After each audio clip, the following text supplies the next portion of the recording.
Il Consiglio regionale è stato l'epicentro politico della solenne celebrazione del Sadies Sardigna, festa nazionale dei Sardi, istituita nel 1993 che ricorda i moti insurrezionali antipiemontesi. Una revocazione che guarda al futuro, a possibili forme di integrazione europea a partire con quella dell'isola gemella della Corsica, vicinissima geograficamente ma lontana dal punto di vista politico.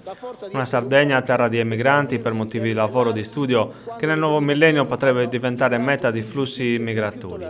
Sono questi alcuni dei significati attribuiti all'edizione 2016 del Sadies Sardigna, la festa del Sardi e del ritrovato orgoglio nazionale, una data che ricorda l'insurrezione popolare antipiemontese del 28 aprile del 1794, che costrinse il viceré Sabaudo a lasciare l'isola. Si aprì una finestra di speranza e di libertà, poi tutto tornò nell'alveo consueto con la restaurazione, ma quell'episodio rappresenta una prima presa di coscienza collettiva da parte dei sardi.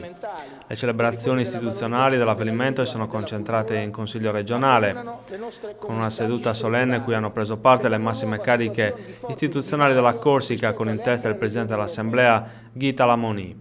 Gli ospiti sono stati accolti dal Presidente del Consiglio regionale Gianfranco Ganau. Sadies Sardigna è stata occasione per firmare con la Corsica uno storico accordo che dovrebbe portare a creare una macro-regione insulare che metta assieme le due isole maggiori del Mediterraneo, superando così su base europea divisioni imposte dalla storia. Ma con la Corsica, ha sottolineato il presidente Ganau, si è creato un rapporto che si è sviluppato dopo l'elezione del nuovo governo e si basa sulla volontà di rivendicare diritti negati dagli stati centrali che possono essere invece riconosciuti dall'Europa.